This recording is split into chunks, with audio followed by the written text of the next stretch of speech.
This is blasphemy! This is madness!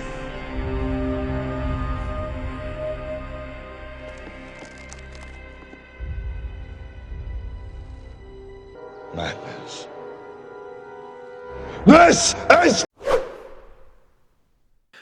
This is World of Warcraft and its latest expansion named Midnight. That's a pretty good name, short and easy to remember like Cataclysm, Legion or Shadowlands. But the name is the least of our concerns. So who are these we? We are World of Warcraft players who have been waiting for one of their favorite games to improve. Waiting for many years now. I am one of those madmen, one of those who return every single major patch, to take a look, to check out if a game improved in meaningful ways, only to discover that it in fact have gotten worse. I have good news for you who haven't played the newest expansion yet. Plenty of good news and not so much of bad ones. So tighten your seatbelts as I am about to take you for a ride. Let's start the engine. We're gonna start slow and steady, same as always, with a storytelling aspect. I had plenty of problems and gripes with stories told in previous expansions. Midnight is not perfect by any means, as there are many things that raise an eyebrow, but it's a step in the right direction nonetheless. Main campaign is decent enough, but we've seen it all in slightly different versions. I mean, it's well told, but the tale itself isn't that much interesting, to be frank. In fact, there are some glaring logical errors in the behaviors of main and secondary characters, but I will not talk about it in detail in order to spare you the spoilers. But let it be known that someone messed up some things royally here. Anyways, putting new light, no pun intended, on Amani Troll's lore was a nice touch. I especially like Loas, which are both as serious as a powerful being in fantasy world can be. And they troll the trolls also, so trollolo. Plus their zone have great visuals and music, so that's a win all around. Story is very epic in its core, but some hardcore old fans can have problem with where it's going and with the changes of some substantial world aspects as well. I for one am moderately satisfied with the main story so far, and I expect even more improvements as we move forward. There is much more in-game engine cutscenes added, which makes World of Warcraft closer to the single-player RPGs when playing the main storyline. I am glad to see that, as it is much easier for players to know what's going on in the main plot than in the past expansions. Unfortunately, most of the side quest storylines are still not voiced, so that's a bummer and a disappointment. The main theme of these expansion stories is correcting mistakes of the past. I don't know how I feel about it. On one side it's a noble cause, but oftentimes it's misguided by the ideals of youth. It would be better if it wasn't so prevalent all over the place, I guess. Okay, so how about the side quests? Are they any good? The simple answer is yes. They are never the problem in World of Warcraft. The only gripe I have with them is that they are not voice acted. At this point I would even be fine with AI readouts, just to not have to squint my eyes at the screen, reading what's going on and finding myself half of the time skipping quest text, as it is not that interesting as reading a good book. I am glad that there is increased amount of stay and listen options when doing campaign and some side quests. That way only people interested in listening or reading will take it, and the rest will go on their merry way to another quest stage. I am also glad that the zones from previous expansions are getting used in the newest one. We got more and more world in Nomen Omen World of Warcraft. Our Cantina quests were very good as they rehashed old zones, characters and added details that we haven't had before. Of course, some people would not like it as they had very strong image of classic characters in their heads, and added information can mess that all up. But I for once am open for some additional information and lore, as I like fantasy, but that is not my obsession by any means.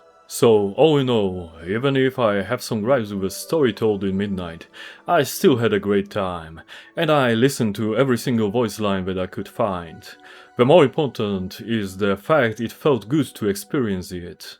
It made me feel like I was young again and enchanted by Warcraft, and even if Sun whispered to me through the windows of my apartment, "Come outside and play with us, we will cover your body in the warm embrace," I chose to stay and play World of Warcraft whenever I had a chance. And that's telling a lot. But I bet you don't wanna really hear about the voices in my head. You are rather curious if gameplay was improved as well.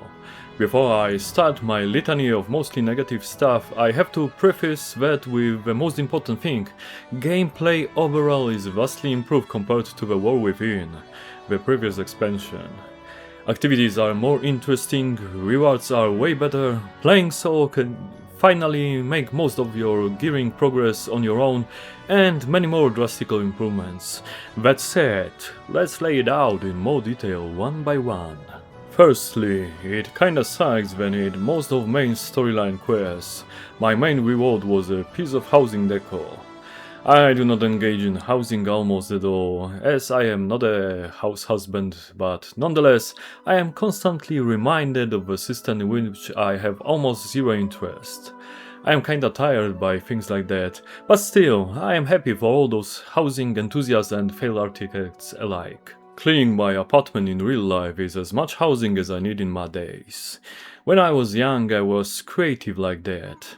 I used to make maps and environments in game editors, but I was never particularly good at it. I was decent at best. And even then, I was very young indeed. I knew it was not something I enjoyed greatly. I preferred to go for some extreme sports, record myself, my brother and some friends, and make a video compilation out of the whole thing, with some heavy music in the background. When I was done, I would do some programming or play video games. But wait, we are talking about World of Warcraft here. Sometimes I do get caught in my own memories, but who doesn't? I'm gonna skip the systems part this time around, as they are very fine indeed. Nothing bad is going on here, nor anything so amazing that I would care to write and talk about. I would rather tell you about the PvE content now, you know, dungeons, raids, etc. The use of follower dungeons with NPCs in order to do quests is great. Solo players no longer fall upon mercy of pugs and LFD queues. You do your quests and you can go on with your life. Don't get me wrong, I prefer doing dungeons and raids with humans, but if someone doesn't have time to form a group, which can take oftentimes quite a while, this is a perfect solution. To be completely honest, sometimes LFR run is so bad that I rather do it with bots if there is no funny chatters inside the raid group. If there are, I still prefer humans even if they make me frustrated and waste my time. Sometimes I forget that I am above average player, so most of the people that I encounter in multiplayer games will fare way worse than me. Yes, sometimes I can lose my patience, but most of the time I try to be understanding. That's like in real life, if I see someone struggling, I offer my help. People don't always let you help themselves, so if I see someone struggling more than they should, I don't even ask but just help them. I implore everyone to sometimes stop and think how can they help fellow human. Even if you lack empathy, sympathy or a decent dose of altruism in your veins, help out all the same. It will make you feel better, and even if it's an egotistical reason, the result is all the same. But again, I went on a side rant. Getting back to WoW Midnight, most of dungeons are boring and will not become fan favorites. I liked the most the Amani one with crypts and spooky music. It was very atmospheric, Myzora Cavern or something like that it was called. I didn't care much for the other ones. Maybe we will get some bangers later on in upcoming patches. I was also disappointed by raid content.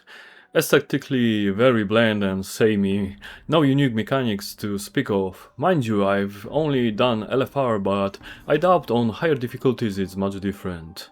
The good side of them is the fact that after changes in add-ons functionality, the most encounter mechanics are more readable and easier to perform. Yeah, there are some exceptions, and there will be more of them in the future, but encounter designs seem to be on the right path here. Those have been slightly redesigned as well. They are shorter now, you do simple tasks in not so big area and then you fight a boss. I don't know what to think about it. I guess it's all the same for me as it was before, because my dream of the elves turning into new and improved Torghast went to drain, I guess. I will still dream about it and pretend it's not feeling like pissing in the rain while on the journey halfway through the continent. Don't know where that came from. Okay, that was PvE, but what about PvP, you may ask? I'm gonna tell you, there is still no easy access to ranked PvP. I am not farming PvP gear even if it would not take so long. But the fact of keeping different sets for PvE and PvP alone, the sheer thought of it, is making me mad, so I will still refuse to do it, and it doesn't make much logical sense why this is still the case.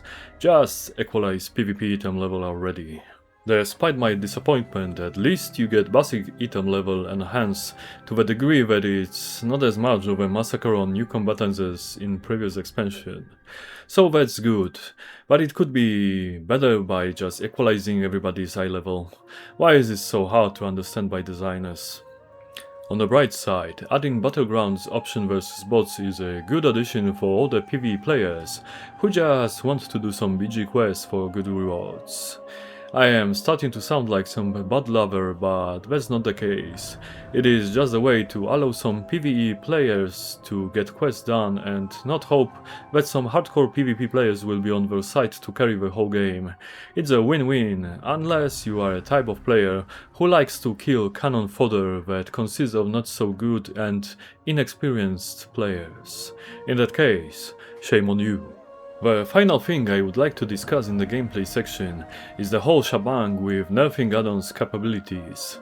I understand hiding and counter data from add-ons, so they cannot calculate solutions in real time, but why the hell hide players' class and spec buffs, debuffs and other crucial mechanics? I had to logically go through so much hoops to make my characters walk and play how I like, that it would make veteran programmer get a full head of grey hair.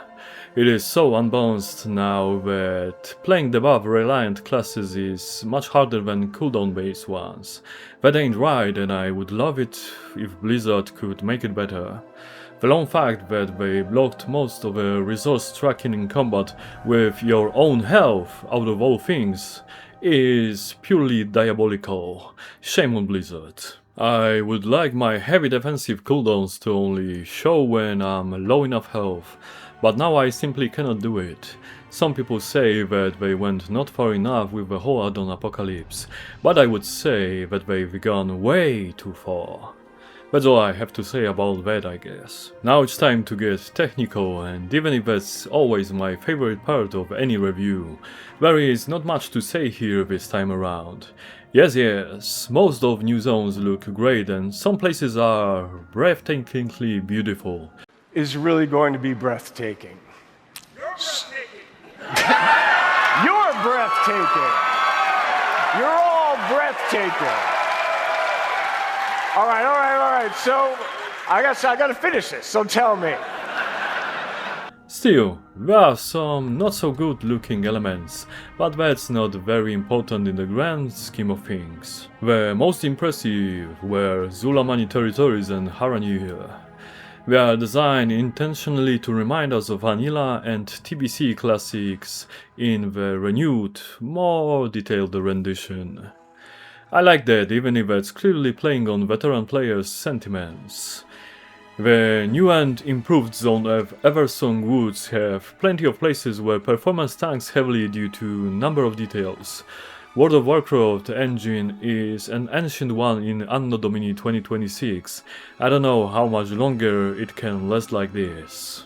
Especially considering fact that sometimes you lose like third of your FPS, which you can recover by reloading your UI. I managed to reduce it to only a few percent by disabling most of add-ons. They should just cut the shit out and disable add-ons altogether, but then they would need to hire new combat UI designers like myself in order to fix their lackluster default interface problems. DM me please if you need help. I know it may sound arrogant, but I really know my stuff in that regard, as I have never seen anyone on YouTube with combat interface setup as functional and minimalistic at the same time as mine. Tell me in the comments down below what you think about it, as you can see it in the video. When it comes to audio side of World of Warcraft, there is still no fix for directional audio. Good thing it's not used in all dialogue scenes but in some. But music, man, I don't know how, but they are still getting better in that regard. For instance, music in Haranir sounds like an enhanced version of some Avatar cinematic music pieces. Other than that, there were some bugs and glitches, all except one minor ones. And that major one froze me in time inside Ray once, so that was not cool, as I had to reset the client in order to resolve it. Game has gone down in quality in that aspect over the last several years. Now the forced fast tempo of patch releases in Midnight can be good for improving the situation.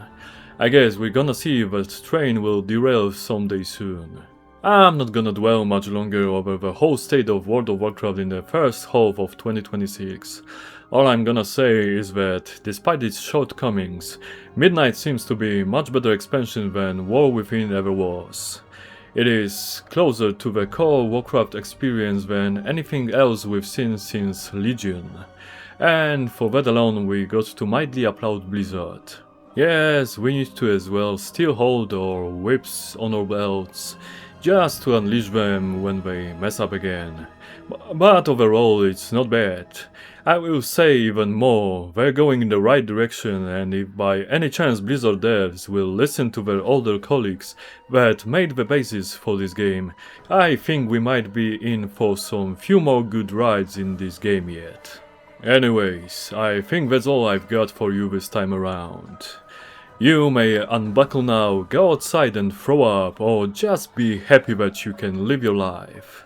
Glad that you survived yet another Great Late Review.